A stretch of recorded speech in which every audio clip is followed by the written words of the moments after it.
सभी प्यारे व्यूअर्स का वेलकम है वाई टी की एडिटोरियल क्लास में। मेरा नाम है अमन बहल। एक गवर्नमेंट सर्वेंट हूँ मैं एसएससी सीजीएल के थ्रू, और हिंदी मीडियम का स्टूडेंट रहा हूँ मैं शुरू से लास्ट तक। इन क्लासेस के ज़रिए बताता हूँ मैं आपको मेरी क्या अप्रोच रही इंग्लिश को लेकर के। एसएससी बैंक से एग्ज़ाम में मुझे कैसे हर बार इंग्लिश सेक्शन में तो सफलता मिली ही। आज सुबह का फर्स्ट आर्टिकल करने वाले हैं, होप एंड प्रॉमिस इसका टाइटल है। सेंटर और जम्मू कश्मीर के बीच के सुधरते हुए रिश्तों के ऊपर लिखा हुआ है। बहुत ही अच्छा आर्टिकल लिखा हुआ है ये। जो भी आज आप सीखोगे हर लाइन को ट्रांसलेट करने के बाद उसमें से जो ग्रामर रूल सीखोगे अप्लाई करना आपको इस क्विज़ पे। सही सेंटेंस को आपको चूज़ करना इन चारों पांचों में से जो करेक्ट हो ग्रामेटिकली, है ना। और ये है दूसरा क्विज़ आपका क्लोज टेस्ट। ये क्विज़ आपके मोटिवेशन के लिए हैं। आप पहले चीज़ें सीखते हो, सीखने के बाद क्विज़ पे अप्लाई करते हो और आपको पता लगता है मैंने कितना सीखा। सब लोग इनको ट्राई दें, वीडियो के लास्ट में सोल्यूशन करवा दूंगा। चलिए अब शुरू कर लेते हैं क्लास को। आइए कुछ नया सीखते हैं।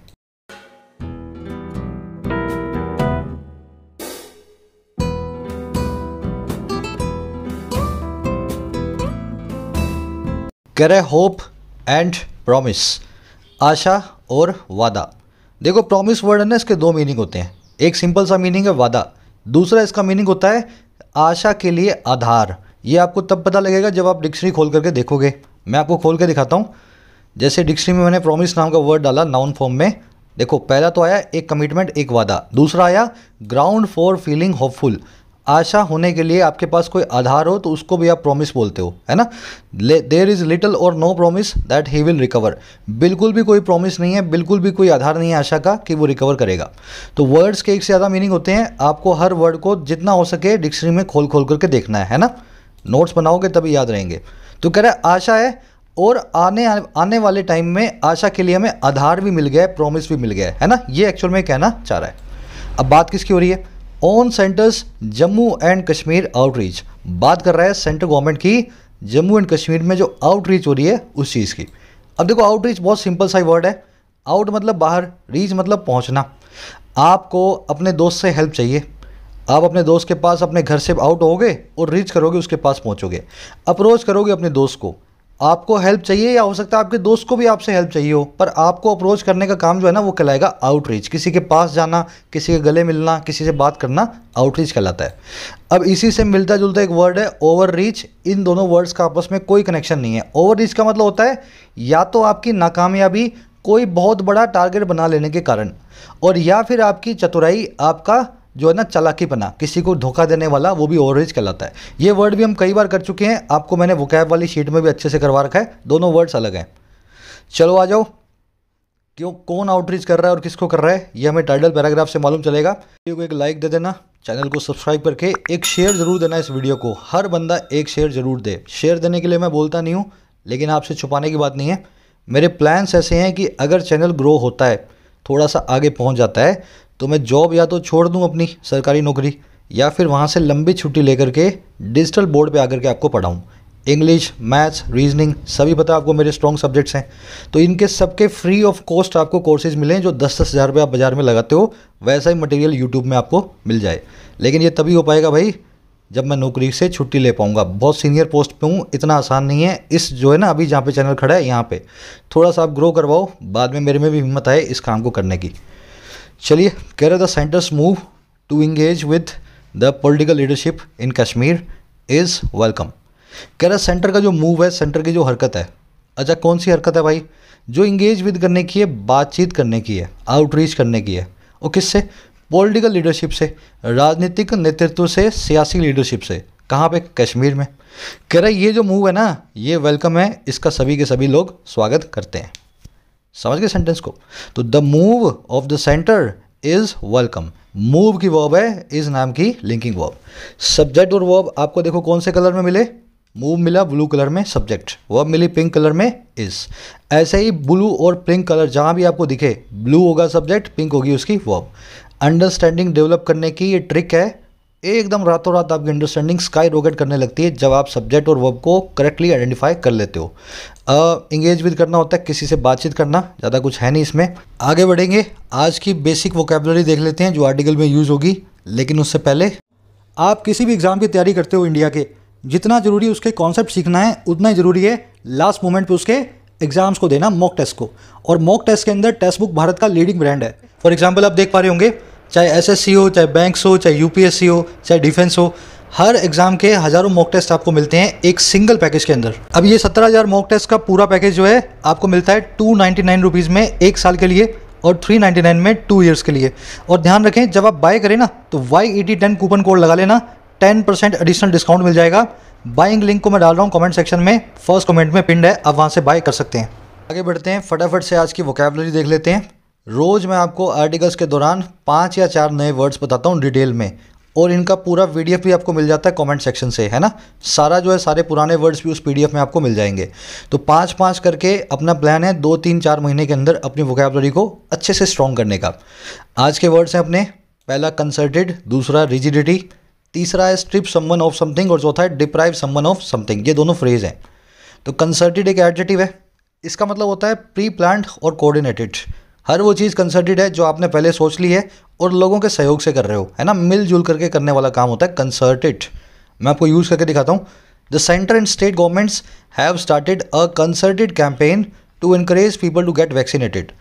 स्टेट और सेंटर की सरकारों ने, राज्य और जो है केंद्र की सरकारों ने शुरू कर दिया एक मिले जुले कैंपेन को, कोऑपरेशन वाले कंसर्टेड कैंपेन को, ताकि लोगों को इनकरेज करें वैक्सीन लगवाने के लिए। समझ गए ना, पहले से सोच करके मिलजुल के किया हुआ काम कहलाता है कंसर्टेड। अब देखो ये एडजेक्टिव है, इसकी नाउन फॉर्म होती है कंसर्टेडनेस, और इसको आप सिनोनिम दोगे इन टेंडम, सिंक्रोनाइज्ड और कोलैबोरेटेड, आपस में मिले जुले हुए काम।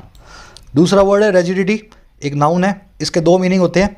वैसे दोनों सिंपल ही है मीनिंग, है ना, एक दूसरे से रिलेटेड है। अगर कोई चीज़ रिजिड है तो इसका मतलब है, उसमें रिजिडिटी का मतलब है वो चीज़ बड़ी अकड़ी हुई है, मतलब बहुत कठोर है। जैसे लोहे की कोई रॉड है, उसमें रिजिडिटी होगी, है ना, क्योंकि वो रॉड को आप आसानी से मोड़ नहीं पाओगे, तो ये होगी इनफ्लेक्सिबिलिटी। और दूसरा, अगर किसी आदमी में रिजिडिटी है, इसका मतलब है वो आदमी बड़ा अड़ियल है, वो बड़ा स्टबर्न है, बड़ा ढीठ है, अब उसको कितना भी बोल लो करेगा वो अपने मन की।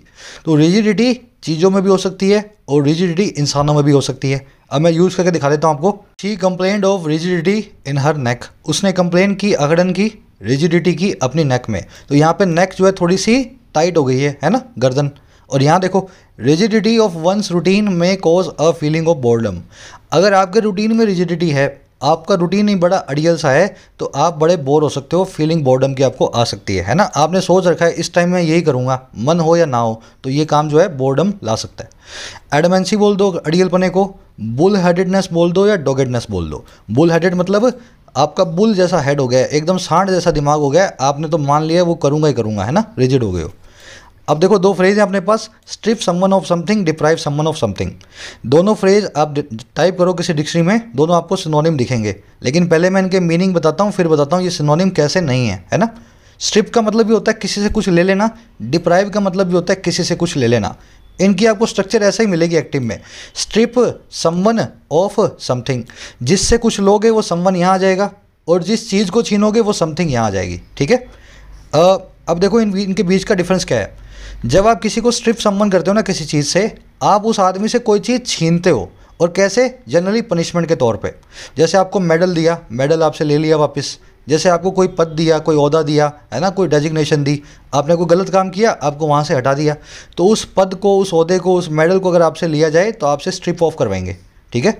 लेकिन डिप्राइव में क्या होता है, आपको पनिशमेंट नहीं करते हैं, आपसे किसी चीज़ को आप जो है ना पाना चाहते हो, आपको पाने नहीं दिया जाएगा। मतलब आप चाहते हो आपको शिक्षा मिले, आपको बच्चे हो एक छोटे से, लेकिन गरीबी की वजह से आपको शिक्षा नहीं मिल पा रही, तो गरीबी आपको शिक्षा से डिप्राइव कर रही है, वंचित कर रही है। शिक्षा तक आपकी कभी पहुंच ही नहीं हो पाई इस गरीबी की वजह से। तो स्ट्रिप में तो भाई साहब आपसे कोई चीज़ ले ली जाती है जो आपके पास ऑलरेडी है, आपको सज़ा दे करके, और डिप्राइव में आपको किसी चीज़ को पाने से रोक दिया जाता है, आप अभी उस चीज़ तक पहुँचे ही नहीं हो। एग्जाम्पल देता हूँ, the court impeach the president and stripped him of his powers and title. Court ने इम्पीच कर दिया प्रेसिडेंट को, महाभियोग चला दिया प्रेसिडेंट पे, और स्ट्रिप ऑफ कर दिया उसकी उस पावर से और टाइटल से। सारी पावर्स और सारे टाइटल्स प्रेसिडेंट के ले लिए, उससे उसको छीन लिया। लेकिन मैं अगर ऐसा बोलूँ डिप्राइव के लिए, poverty deprives many children of even the basic education. जो गरीबी है वो डिप्राइव करती है बहुत सारे बच्चों को, वंचित करती है यहाँ तक कि बेसिक एजुकेशन से। अब यहाँ पे एजुकेशन उनको मिली नहीं है, उनको मिलने से पहले ही गरीबी ने उनको रोक दिया है। समझ गए ना। चलो एक समरी मैं आपको दे देता हूँ किस बारे में लिखा हुआ है। आज से ठीक 2 साल पहले, लगभग 2 साल पहले, 5 अगस्त 2019 को भारत सरकार ने कश्मीर से राज्य का दर्जा छीन लिया, स्टेटहुड का जो है उससे टाइटल छीन लिया और कश्मीर को यूनियन टेरिटरीज में ब्रेक कर दिया धारा 370 को हटा करके। अब इससे इंडिया पे बहुत प्रेशर आया, बाहर से भी देश के और अंदर से भी। अंदर से जो प्रेशर आया उससे जूझने के लिए इंडिया ने क्या किया, कश्मीर में इंटरनेट सर्विसेज को कट ऑफ कर दिया या उनकी स्पीड कम कर दी और जो राजनेता थे वहाँ पे शांति कायम करने के लिए ऐसे राजनेताओं को जेलों में डाला या नज़रबंद कर दिया। अब 2 साल बीत चुके हैं इस बात को, थोड़ी शांति कश्मीर में आ गई है। अब हमारी सेंट्रल लीडरशिप का ये कहना है, केंद्र सरकार का, कि इन्हीं राजनेताओं से हम बात करेंगे कश्मीर के, अब इस समस्या को हम अच्छे से सुलझाएंगे, है ना। वो लोग जब शांत हो गए हैं अब उनसे हम बातचीत करने को तैयार है। तो इस पर हमारे आर्टिकल का ये कहना है कि सेंटर के इस मूव के पीछे कई सारे रीजन्स हैं। इंटरनेशनल प्रेशर है, चाइना का, अमेरिका का, पाकिस्तान का, और साथ ही साथ कोविड रिलेटेड भी कई रीजन्स हैं। कोरोना वायरस के कारण भी सेंटर थोड़ा प्रेशर में आया हुआ है। पर हमारे आर्टिकल का ये कहना है कि कोई भी रीजन हो, ये जो काम सेंटर कर रहा है ये अपने आप में वेलकमिंग है, हम सभी इसका स्वागत करते हैं। आगे के लिए हमें होप और प्रॉमिस मिला है कि कश्मीर में और ज़्यादा पीस होगी, प्रॉस्पेरिटी होगी, कश्मीर जो है और ज़्यादा शांति की तरफ बढ़ेगा। समझ गए? बस यही आज इसकी समरी है। वेलकमिंग टोन है, सेंटर की इस मूव को वेलकम कर रहा है, साथ में एनालाइजिंग भी है। हर चीज़ के पीछे जाएगा, रीजन को एनालाइज करेगा क्यों सेंटर ऐसा कर रहा है। दोनों इसकी टोन्स हैं। एक इनिशिएटिव हमने शुरू किया हुआ है, मैं रोज़ आपको क्वेश्चन देता हूँ, समरी बताने के बाद उस क्वेश्चन को आपको 3 सेंटेंसेज में रिप्लाई करना होता है कमेंट सेक्शन में, है ना। इससे आपकी राइटिंग स्किल्स अच्छी होती हैं। आज का क्वेश्चन है आपका, सेंटर का कश्मीरी अलगाववादी नेताओं से बातचीत करना कितना सही है और कितना गलत है। अगर सेंटर इंटरनेशनल प्रेशर में आकर के कश्मीर के राजनेताओं से बात कर रहा है, क्या ये देश और कश्मीर के लिए अच्छी बात है या बुरी बात है? कमेंट सेक्शन में डालें। सब लोग आपकी बात को समझना चाहेंगे, सुनना चाहेंगे, और आपकी राइटिंग स्किल्स भी अच्छी होंगी, है ना। आज मैं भी लिखूंगा फर्स्ट कमेंट में, मेरी ओपिनियन भी आप देख सकते हैं। चलिए शुरू कर लेते हैं। Kara signaling a revival of the political process in Jammu and Kashmir, Prime Minister Narendra Modi has decided to meet 14 party leaders from the Union Territory on June 24th. Kara signal करते हुए, दिखाते हुए, hint करते हुए एक revival को, एक फिर से शुरू होने को। रिवाइव होने का मतलब किसी मुर्दे में जाना जाना, तो एक मरी हुई चीज़ के रिवाइवल को, और वो मरी हुई चीज़ है, पॉलिटिकल प्रोसेस है, सियासी प्रोसेस है, जम्मू एंड कश्मीर नाम के इस रीजन की। कह रहा सिग्नल करते हुए एक रिवाइवल को वहाँ की पॉलिटिकल प्रोसेस के अंदर। अच्छा हुआ क्या? जो पीएम मोदी साहब है ना, इन्होंने डिसाइड कर लिया है, इन्होंने फैसला कर लिया है कि ये मीट करेंगे, मिलेंगे 14 पार्टी लीडर से इस यूनियन टेरिटरी से जून 24 को। जून 24 को 14 पार्टी लीडर्स को बुलाएंगे या उनसे मिलने जाएंगे, ऐसा मोदी साहब का डिसीजन आ गया है। सेंटेंस सिंपल है, पीएम मोदी की वर्ब है has decided, present perfect tense में, और सिग्नलिंग यहाँ पे एक पार्टिसिपल फ्रेज को बना रहा है, प्रेजेंट पार्टिसिपल साइमल्टेनियस एक्शन। जब मोदी साहब ने ये डिसाइड किया तभी मोदी साहब ये सिग्नल भी दे रहे थे। दोनों काम एक साथ हो रहे थे। पहला काम है मेन वर्ब, दूसरा काम है वर्ब की आईएनजी फॉर्म। समझ गए ना, पार्टिसिपल बोलते हैं present participle simultaneous action. Revival आप जानते हैं। चलो आगे बढ़ते हैं। पीएम मोदी लिखा हुआ है, अगर प्राइम मिनिस्टर के बाद में मोदी ना लिखा होता तो यहाँ पे द को लगाना पड़ता। कोई भी बड़े पोस्ट के आगे, बड़ी हो या छोटी हो, हर आप बड़े कोई मैनेजर हो, पीएम हो, सीएम हो, प्रेसिडेंट हो, है ना, बॉस हो कहीं का, आप उसकी डेजिग्नेशन के आगे द को लगाएं। लेकिन अगर डेजिग्नेशन के आगे उसका नाम भी आ जाए बंदे का, तब द को कभी भी ना लगाया जाए। चलो आगे बढ़ें। करा mister Modi's outreach is taking place nearly 2 years after the state of Jammu and Kashmir was stripped of its special constitutional status and dismembered into 2 union territories through an unprecedented exercise of center's powers. कह रहा है mister Modi की जो outreach है, outreach आप देख चुके हो ना, किसी से मिलना, किसी को अप्रोच करना, किसी से बाहर जाकर के जो है बातचीत करना। कह रहा मोदी साहब की जो अप्रोच है ये टेक प्लेस कर रही है, ये अप्रोच निकल कर के आ रही है लगभग 2 सालों के बाद, 2 years आफ्टर। और किसके? जब जम्मू एंड कश्मीर को स्ट्रिप ऑफ किया गया था, जम्मू एंड कश्मीर से छीना गया था, और क्या इसका खास संवैधानिक दर्जा, स्पेशल कॉन्स्टिट्यूशनल स्टेटस, और इसी कश्मीर को डिसमेंबर किया गया था, इसको टुकड़ों में तोड़ा गया था, कट किया गया था पीसेस में, और वो पीस थे 2 यूनियन टेरिटरीज के, 2 केंद्र शासित राज्यों के। और ये हुआ कैसे था? ये हुआ था जरिए थ्रू एक अनप्रेसिडेंटेड एक्सरसाइज के, एक अभूतपूर्व एक्सरसाइज के, जो थी सेंटर की पावर्स की, सेंटर की ताकतों की। समझ गए ना? तो कह रहे हैं मोदी साहब की ये जो आउटरीच आ रही है ये 2 साल के बाद आई है, जब कश्मीर से उससे स्पेशल राज्य का दर्जा छीना गया था और उसको 2 यूनियन टेरिटरीज में तोड़ा गया था, और तोड़ा गया था सेंटर की ऐसी पावर्स के एक जो है जरिए, जो पावर्स आज तक अनप्रेसिडेंटेड रही हैं, ऐसी पावर्स किसी भी सेंट्रल गवर्नमेंट ने इंडिया में आज तक दिखाई नहीं है। आ जाओ सेंटेंस में देखने वाली चीज़ें। आउटरीच की वर्ब है is taking place, present continuous tense में कश्मीर की दो वर्ब्स हैं। पहली है was stripped of passive voice में, दूसरी है डिसमेंबर्ड, है ना। स्ट्रिप ऑफ मैंने आपको बता दिया है किसी से किसी चीज़ को छीन लेना, ऑनर को, मेडल को। डिप्राइव ऑफ का मतलब होता है किसी को किसी चीज़ तक पहुंचने ना देना, है ना, वंचित कर देना मिलने से पहले ही। मैंने कुछ क्वेश्चंस बनाए हैं इस पर, थोड़ा सा आपको प्रैक्टिकली आइडिया मिले ना किसको कैसे यूज़ करना है। After a failed drug test the legendary cyclist was deprived या stripped of all his medals. एक ड्रग टेस्ट को फेल करने के बाद ये जो बड़ा साइकिलिस्ट था, लेजेंडरी साइकिलिस्ट था, इसके सारे मेडल्स को इससे छीन लिया गया। देखो मेडल्स इसके पास ऑलरेडी हैं, पनिशमेंट के तौर पे छीना जा रहा है, तो यहाँ पे आप लिखेंगे स्ट्रिप्ड ऑफ।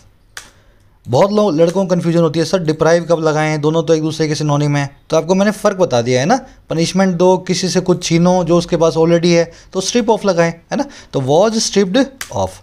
लेकिन दूसरे केस में देखो, you can't function properly when you are deprived या स्ट्रिप्ड ऑफ स्लीप। आप ठीक से काम नहीं कर सकते हो जब आप नींद से वंचित हो। नींद आपके पास पहुंची नहीं या आप सो ही नहीं पाए, नींद आपको आई नहीं, है ना। कोई चीज़ आपसे छीनी नहीं जा रही है, नींद तक आप पहुंच ही नहीं पा रहे हो। इस केस में स्ट्रिप्ड ऑफ का कोई काम नहीं है, आप बोलेंगे डिप्राइव्ड ऑफ स्लीप। चलिए, डिसमेंबर बड़ा ही सिंपल सा वर्ड है। डिस प्लस में मेंबर, सभी मेंबर्स को अलग कर देना, किसी चीज़ को छोटे छोटे पीसीज में तोड़ देना, डिसअसेंबल कर देना, डिसमेंटल कर देना, डिवाइड कर देना, है ना। कट इनटू पीसीज होता है डिसमेंबर करना।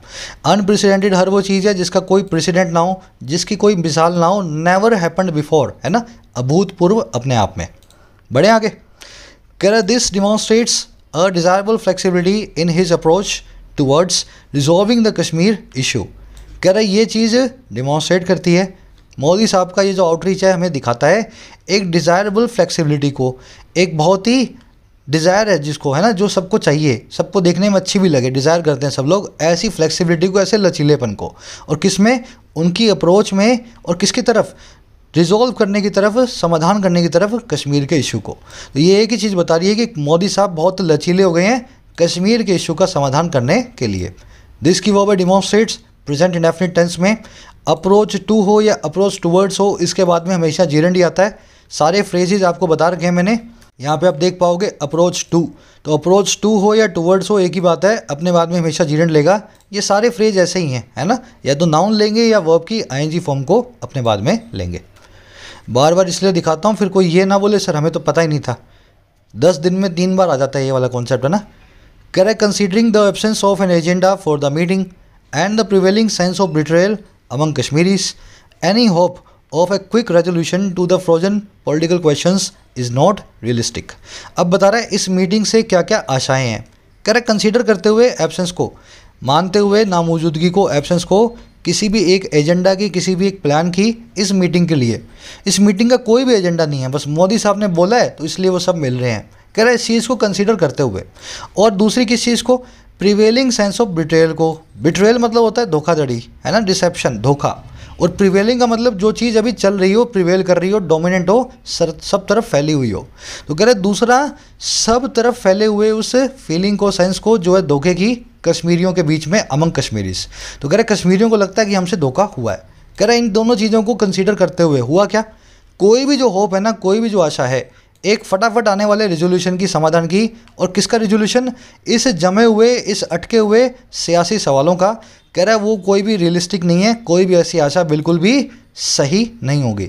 तो वहाँ पे सब कश्मीरीज वैसे भी खफा हैं और कोई एजेंडा इस मीटिंग का है नहीं, तो सिर्फ ये मीटिंग होगी। इस मीटिंग से किसी को भी कोई आशा नहीं है कि इस मीटिंग में कोई समाधान निकलेगा।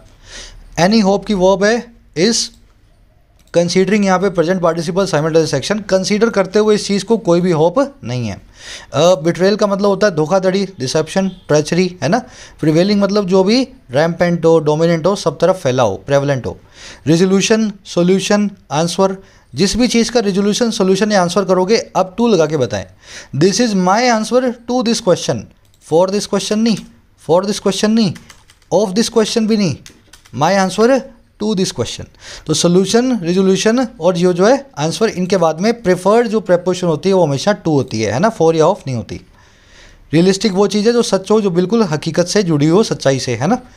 Correct discontinuing the special status of Kashmir was a core agenda of Hindutva nationalism for decades, which was achieved after the second parliamentary victory of Mr. Modi in 2019. कह रहे डिसकंटिन्यू करना, ख़त्म कर देना खास दर्जे को कश्मीर के।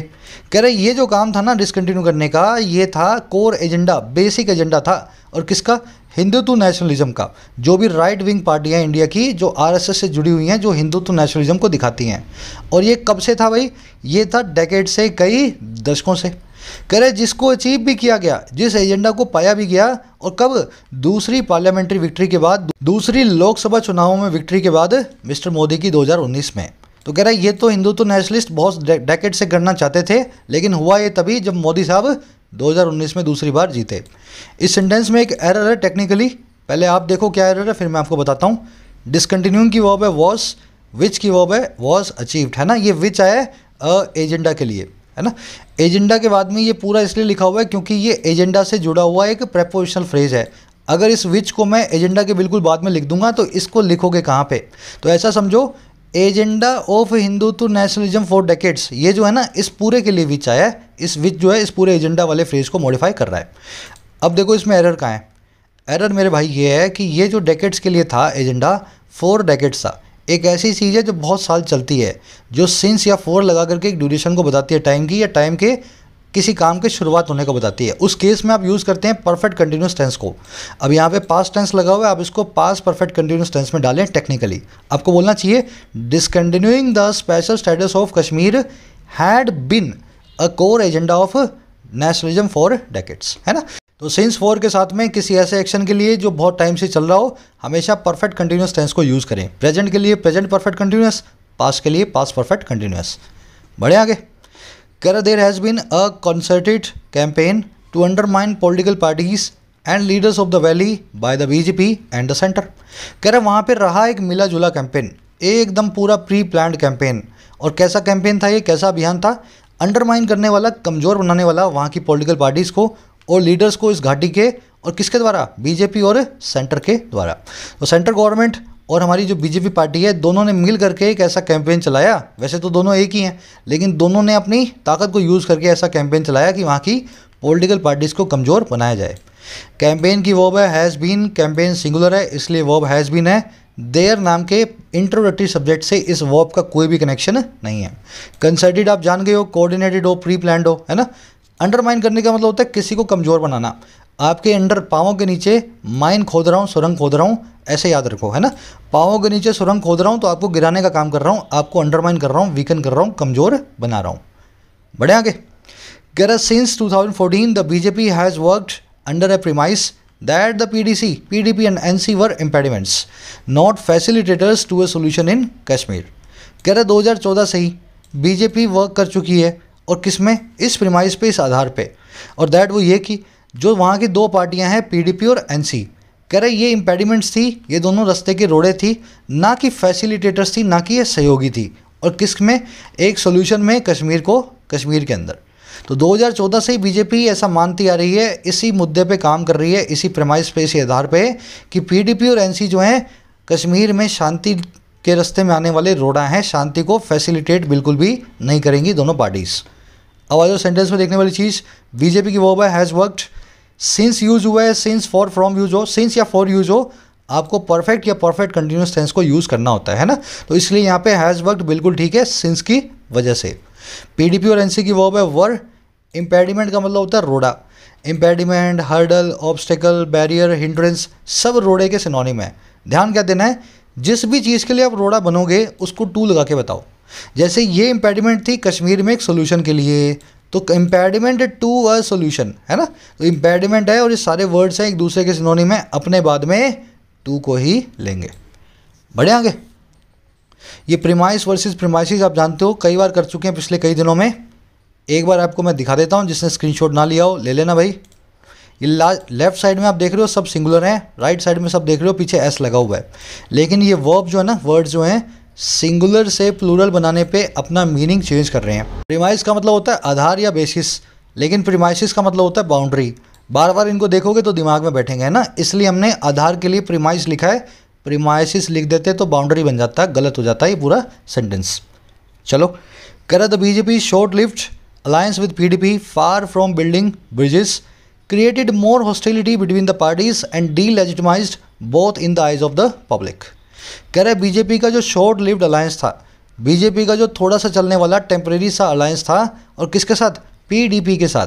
कह रहे बहुत दूर बिल्ड करने के ब्रिजेस को, बिल्ड ब्रिजेस का मतलब होता है खाई को पाटना, आपस की कड़वाहट को दूर करना। कह रहे कड़वाहट तो दूर करना, far from building bridges.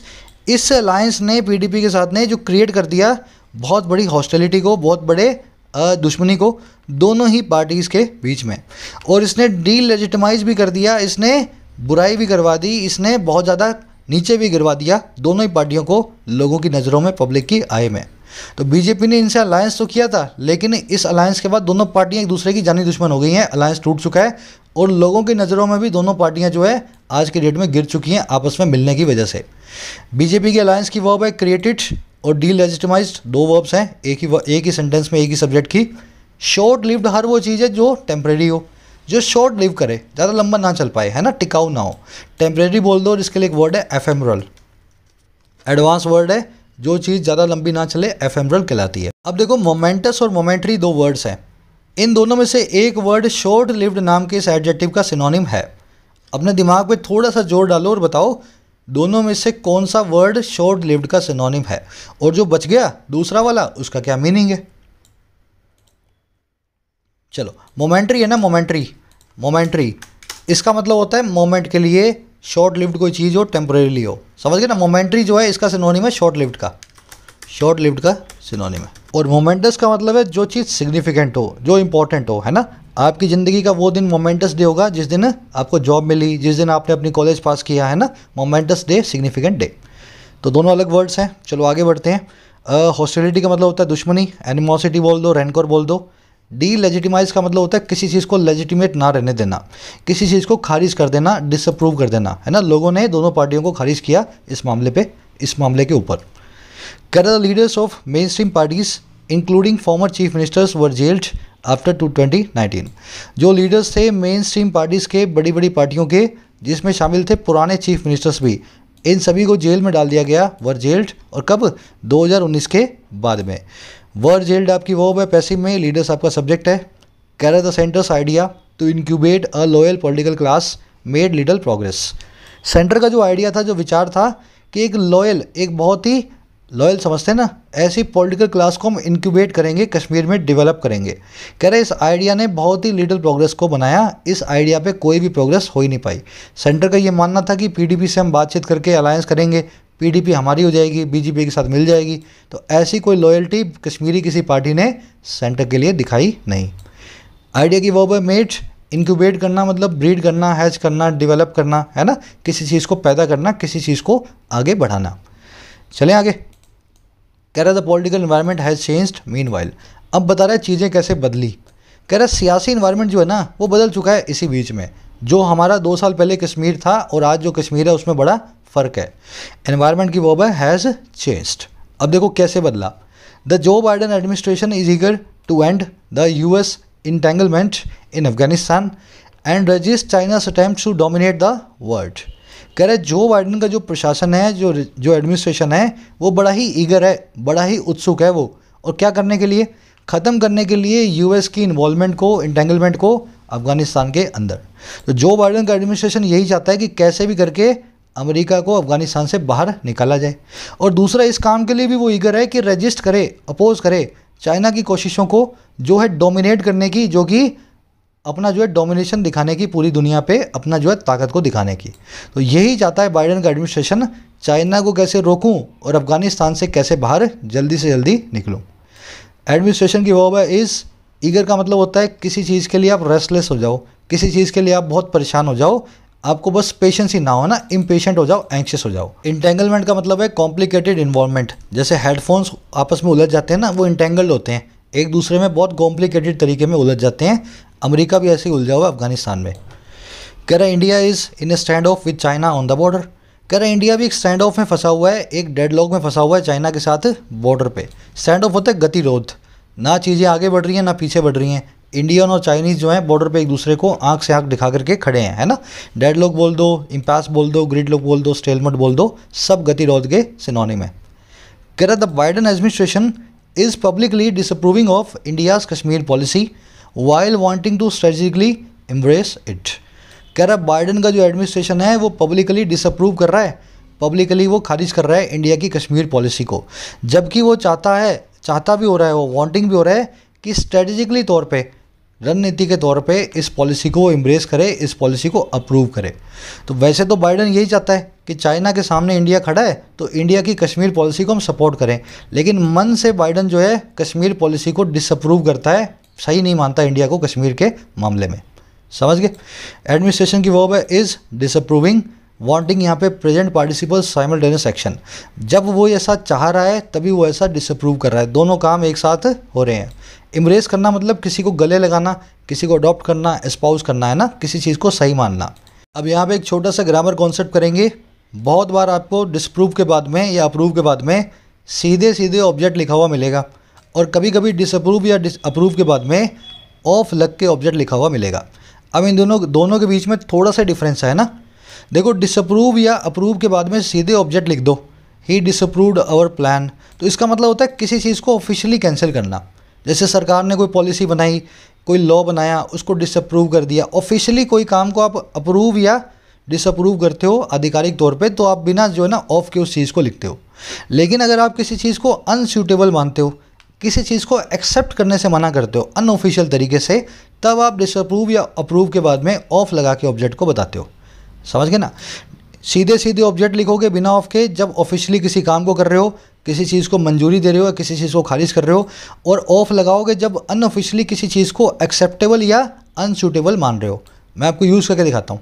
The government has approved या अप्रूव्ड ऑफ द बजट, सरकार ने एक बजट को अप्रूव कर दिया है या अप्रूव ऑफ कर दिया है। देखो, बजट को ऑफिशियली यहाँ पे जो है उसको सैंक्शन मिलेगा। बजट को एक्सेप्टेबल या सूटेबल मानने की ज़रूरत नहीं है, सरकार आधिकारिक तौर पे ऑफिशियली जो है बजट को अप्रूव करेगी, तो यहाँ पे अप्रूव लिखोगे बिना ऑफ के। समझ गए ना? तो government has approved the budget, approved of the budget नहीं, अप्रूव्ड द बजट। लेकिन यहाँ देखो, the minutes of the last meeting were approved या अप्रूव्ड ऑफ, जो मिनट्स थे लास्ट मीटिंग के, जो लास्ट मीटिंग की समरी थी वो अप्रूव कर दी गई। यहाँ पे समरी को ऑफिशियली अप्रूव किया जा रहा है। अगेन आपको अप्रूव्ड ही लिखना है, अप्रूव ऑफ नहीं लिखना है। जब जब किसी चीज़ को ऑफिशियल सैंक्शन मिले तो अप्रूव बिना ऑफ के लगाएं। अब तीसरा सेंटेंस देखो, more than half of the respondents did not approve या approved of his tenure as PM. ज़्यादातर जो रिस्पोंडेंट्स थे, आधे से ज़्यादा जो रिस्पोंडेंट्स थे, उन्होंने अप्रूव ऑफ नहीं किया, उन्होंने एक्सेप्टेबल नहीं माना, सूटेबल नहीं माना उसके कार्यकाल को पीएम के तौर पे। तो सर्वे हुआ, उनसे पूछा गया आपके पीएम के कार्यकाल को आप कितना सही मानते हो, तो आधे से ज़्यादा लोगों ने क्या बोला कि हम उसको एक्सेप्टेबल नहीं मानते हैं। यहाँ पे मंजूरी नहीं देनी है किसी चीज़ को, डिसअप्रूव नहीं करना है, यहाँ पे किसी चीज़ के लिए एक्सेप्टेंस देनी है। समझ गए ना? एक्सेप्टेबल मानना है। तो यहाँ पे अप्रूव्ड ऑफ हिज टेन्योर। समझ गए? अगर ऑफिशियल काम हो तभी अप्रूव डिसअप्रूव को यूज़ करें। अनऑफिशियल कामों में जब आपको एक्सेप्टेंस देनी हो, सूटेबल बताना हो किसी चीज़ को, राय देनी हो अपनी, तो अप्रूव ऑफ लगाएं। अब इसको देख लो, मोस्ट पीपल अप्रूव्ड, डिसअप्रूव्ड या disapproved of the new tax scheme. ज़्यादातर लोग जो हैं वो अपनी मंजूरी नहीं दे रहे हैं नई टैक्स स्कीम को, एक्सेप्टेबल नहीं मान रहे हैं, सूटेबल नहीं मान रहे हैं। उनकी राय में नया टैक्स जो है बड़ा घटिया स्कीम है, उनको नुकसान होगा। तो यहाँ पे भी आप यूज़ करेंगे डिसअप्रूव्ड ऑफ। समझ गए? बहुत ही सिंपल है। एक दो बार और करवाऊंगा, किसी आर्टिकल में, किसी एडिटोरियल में, आपके दिमाग में बैठ जाएगा। इसीलिए बाइडेन का एडमिनिस्ट्रेशन जो है यहाँ पे डिसअप्रूव ऑफ कर रहा है, क्योंकि इसको कोई मंजूरी नहीं देगा। बस इसकी राय में, एडमिनिस्ट्रेशन की राय में, हमारी इंडिया की पॉलिसी जो है कश्मीर को लेकर के, वो अच्छी पॉलिसी नहीं है। कह रहा Pakistan is trying to reclaim its strategic advantage. Pakistan भी ट्राई कर रहा है कि वो फिर से दावा ठोके अपनी स्ट्रेटेजिक एडवांटेज को, कश्मीर को लेकर के फ़ायदा उठाए इंडिया के जो है कमज़ोर जो है मुद्दों का। कह रहा था मिस हैंडलिंग ऑफ कोविड-19 pandemic has dented India's global image and triggered new political challenges domestically. अब कह रहा एक और चीज़ हो गई, जो मिस हैंडलिंग थी ना, जो गलत तरीके से हमने हैंडल किया कोविड-19 की बीमारी को, कह रहा है इसने भी डेंट कर दिया है, इसने भी कमज़ोर बना दिया है, चोट मारा है इंडिया की वैश्विक इमेज को, ग्लोबल इमेज को, और इसने ट्रिगर भी कर दिया है, इसने उकसा भी दिया है नए सियासी चैलेंजेस को, नए राजनीतिक चुनौतियों को डोमेस्टिकली हमारे घर में।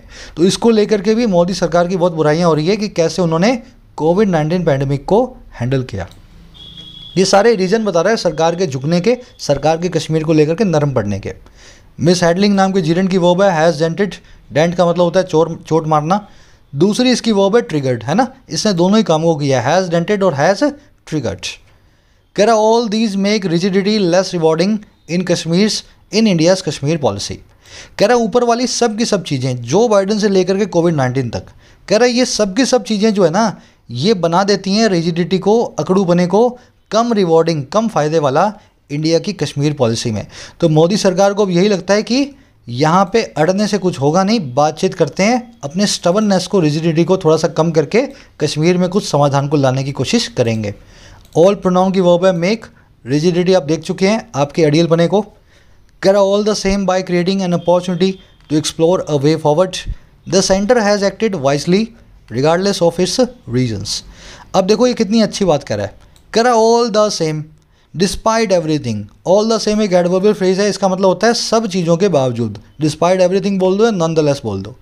कह रहे सब चीज़ों के बावजूद क्रिएट करके एक अपॉर्चुनिटी को जो एक्सप्लोर करने की आगे के रास्ते को, कह रहा है ऐसा करके सेंटर ने एक्ट किया है बहुत ही बुद्धिमानी के साथ, वाइजली के साथ, रिगार्डलेस ऑफ इट्स रीजन्स, जो भी रीजन्स इसके पास हो उनको बिना रिगार्ड दिए।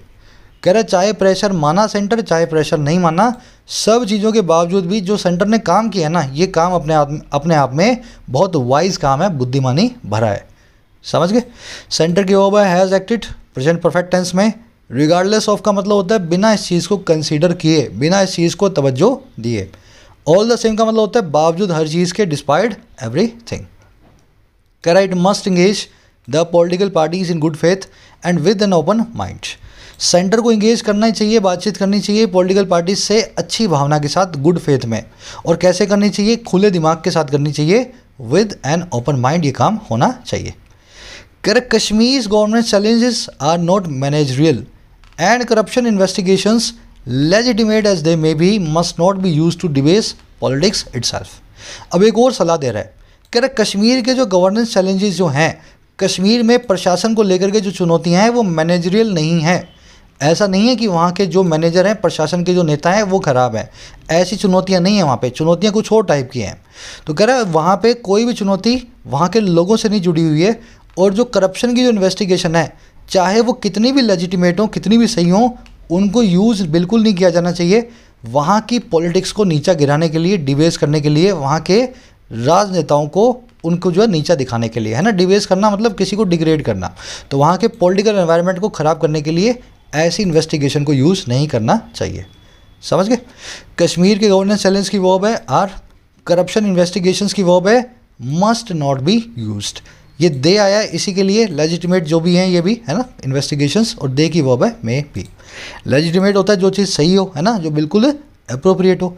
डिबेस करने का मतलब होता है किसी चीज़ के बेस को नीचे गिराना, किसी चीज़ को डिग्रेड करना, डिसऑनर करना, डिसग्रेस करना, है ना, नीचा दिखाना। कह रहा है efforts to tackle corruption and pilferage should not amount to furthering instability in Jammu and Kashmir. कह रहा है एफर्ट्स जो हैं टैकल करने के करप्शन को और चोरी को, पिल्फरेज को, ऐसी कोई भी जो कोशिशें हैं ना वो अमाउंट टू ना हो, वो बिल्कुल भी बराबर ना हो इंस्टेबिलिटी को फर्दर करने में, वहाँ में असंतुलन जो है उसको आगे बढ़ाने में कश्मीर के अंदर। तो आप करप्शन को टैकल करो, चोरी को रोको, लेकिन इन एफर्ट्स की आड़ में वहाँ पे इंस्टेबिलिटी को बिल्कुल भी कोज मत करो। कश्मीर का एनवायरनमेंट बिल्कुल भी बिगड़ना नहीं चाहिए। एफर्ट्स की वर्ब है should not amount to. Amount to is equal to, है ना। अमाउंट टू का मतलब ही होता है is equal to, should not be equal to, यहाँ पे लिख भी सकते थे आप अमाउंट टू की जगह। फर्दर एक वर्ब भी होती है। फर्दर का मतलब होता है और आगे बढ़ाना, किसी चीज़ को एडवांस करवाना, है ना, और आगे हमें इंस्टेबिलिटी को नहीं बढ़ाना है। देखो मैं फास्ट इसलिए प्रोसेस कर रहा हूँ, ये बहुत टुच्ची सी लाइनें हैं, सारे के सारे सेंटेंस आप देख रहे हो ना, बहुत सिंपल है अपने मीनिंग में, तो ज़्यादा इन पे टाइम वेस्ट ना करें, अपने को फास्ट प्रोसेस करना भी आना चाहिए, है ना। कह रहा the centre appears to have done some ground work though it has not revealed any plans yet. कह रहा सेंटर दिखाई देता है कर चुका होता हुआ, सेंटर अपीयर होता हुआ है, हैव डन कर चुका होता हुआ कुछ इस ग्राउंड वर्क को। ग्राउंड वर्क क्या होता है? आधार बनाने का काम, किसी चीज़ की फाउंडेशन रखने का काम। तो कह रहा है देखने में लगता है कि सेंटर ने नींव रख दी है, हालांकि इसने अभी भी प्लान नहीं किया, रिवील नहीं किया अपने भी किसी प्लान को येट। तो सेंटर ने बातचीत की नींव तो ज़रूर रखी है, लेकिन क्या बात करेगा, उस बात से क्या जो इसका हल निकलेगा, ऐसा कोई भी प्लान जो है सबके सामने रिवील नहीं किया है। इट की वर्ब है हैज़ नॉट रिवील्ड, सेंटर की वर्ब है अपीयर्स, टू हैव डन एक परफेक्ट इन्फिनेटिव है, इन्फिनेटिव की क्लास में आप सीख चुके हो अच्छे से। ग्राउंड वर्क होता है आपकी फाउंडेशन, आपकी नींव। रिवील का मतलब होता है खुलासा करना, डिवर्ज करना, अनवेल करना, अनअर्थ करना, डिस्क्लोज करना, सब इसके सिनोनिम है। कह रहा the meeting must be a beginning towards a durable and democratic resolution of the Kashmir question and note an exercise in managing the centres image. कह रहे जो मीटिंग है ना, ये मस्ट भी, ये होनी चाहिए। और क्या होनी चाहिए? एक बिगनिंग होनी चाहिए, एक शुरुआत होनी चाहिए। अच्छा, किस चीज़ की तरफ? टुवर्ड्स लगा के बता रहा है, एक लॉन्ग लास्टिंग, ड्यूरेबल, एक टिकाऊ और एक डेमोक्रेटिक, एक गणतांत्रिक रेजोल्यूशन की तरफ, एक समाधान की तरफ। और किसका भाई? ये है कश्मीर के सवालों का, कश्मीर क्वेश्चन का। और कह रहा है ये नहीं होनी चाहिए एक एक्सरसाइज, ये नहीं होनी चाहिए एक ऐसी कार्रवाई जो होती है मैनेज करने की सेंटर की इमेज को। तो इस मीटिंग से ना एक ही चीज़ निकले कि हम जो एक अच्छी शुरुआत कर रहे हैं एक टिकाऊ और डेमोक्रेटिक सॉल्यूशन की कश्मीर के सवाल को, ना कि हम सेंटर की इमेज को मैनेज करने की कोशिश कर रहे हैं, सेंटर को अच्छा दिखाने की कोशिश कर रहे हैं, हम कोई दिखावा कर रहे हैं। ऐसा बिल्कुल भी नहीं होना चाहिए। मीटिंग की वर्ब है मस्ट बी। सोल्यूशन के बाद में, सोल्यूशन के बाद में, आंसर के बाद में जिस भी चीज़ का रेजोल्यूशन हो, आंसर हो, आप टू लगा के बताएं। तो ऊपर तो इसने लगाया था लेकिन यहाँ नहीं लगाया। सेंटेंस इंप्रूवमेंट का अगर ये क्वेश्चन होता तो मैं यहाँ पे इसको टू लगाता, इससे पूरे फ्रेज को इम्प्रूव करता, ठीक है ना। तो टू होता तो और बेहतर होता। चलिए, सिंपल सा आर्टिकल है। आ जाओ अपने क्विज़ पे। वीडियो को शेयर ज़रूर दे देना भाई, शेयर दोगे तभी चैनल ग्रो करेगा और तभी मैं फुल फ्लैज आकर के आपको पढ़ा पाऊँगा चैनल के ऊपर। ये फर्स्ट क्वेश्चन था अपना। मीनिंगफुली और ग्रामेटिकली करेक्ट सेंटेंस को अपने को चूज़ करना है इन चारों में से। सेंटेंस क्या है? On August 5, 2019 the central government approved the abrogation of article 370 in the former state of Jammu and Kashmir making it a moments day in its history. कह रहे 5 अगस्त 2019 को हमारी केंद्र सरकार ने अप्रूव कर दिया एक एब्रोगेशन को, एक कैंसलेशन को धारा 370 के इस जम्मू कश्मीर नाम की भूतपूर्व स्टेट में, जो आजकल स्टेट नहीं है। और कैसे अप्रूव किया? बनाते हुए इसको एक मोमेंटस डे, एक बहुत ही बड़ा दिन इसके इतिहास में, इसकी हिस्ट्री में। अब इसी सेंटेंस की मैंने 4 फॉर्म्स यहाँ पे लिखी हैं। तो सबसे पहली चीज़ आपको देखनी है मोमेंटस वाली। अगर डे है तो वो मोमेंटस होगा, मोमेंट्री नहीं होगा। मोमेंट्री का मतलब होता है टेम्परेरी। मोमेंटस डे बिल्कुल ठीक है, ये मोमेंट्री गलत है, बी मेरा आंसर नहीं है। दूसरी चीज़, अप्रूव के बाद में अगर आप यहाँ पे ऑफ लगाओगे तो धारा 370 पे सेंटर की राय निकल के आएगी। सेंटर राय नहीं दे रहा, सेंटर इसको या तो खारिज कर रहा है या इसको वो कर रहा है ना, इसको मंजूरी दे रहा है। तो मंजूरी और खारिज के लिए हम अप्रूव ऑफ या डिसअप्रूव ऑफ लिखते हैं, ऑफ नहीं लिखते हैं। बिना ऑफ के अप्रूव या डिसअप्रूव को यूज़ करते हैं। तो अगर मैंने अप्रूव के बाद में ऑफ लगाया है तो वो सेंटेंस गलत है, वो सेंटेंस गलत है ना। तो ये मोमेंट्री के हिसाब से डी भी गलत है, अप्रूव ऑफ के हिसाब से सी भी गलत है, और यहाँ पे तो दोनों ही आ रहे हैं तो वैसे भी बी भी गलत है। आंसर बना आपका ए, ठीक है। अप्रूव के बाद में ऑफ को नहीं लगाना है क्योंकि सेंटर ने यहाँ पे अप्रूव किया, कैंसलेशन को मंजूरी दी है, ना कि अपनी राय दी है ना। चलो क्लोज टेस्ट पे आ जाओ। सिंपल क्लोज टेस्ट है, 4 क्वेश्चंस हैं। आंसर को एक्सप्लेनेशन के साथ फर्स्ट कमेंट में डाल रहा हूँ, वहाँ से जाके चेकआउट कर लेना। मेरे आंसर से अपना आंसर मैच करने के बाद 5 में से मुझे मार्क्स बताया करो कितने आपको मिले। और अपना क्वेश्चन आपने सुन लिया आज का, उस क्वेश्चन को रिप्लाई करना 3 जो है सेंटेंसेज में, ज़्यादा लंबा मत लिखा करो। 3 सेंटेंस से मुझे बता दो सेंटर का कश्मीर के अलगाववादी नेताओं के साथ बातचीत करना कितना सही है और कितना गलत है। चलिए, कल की वीडियो मुलाकात होगी। Until then signing out.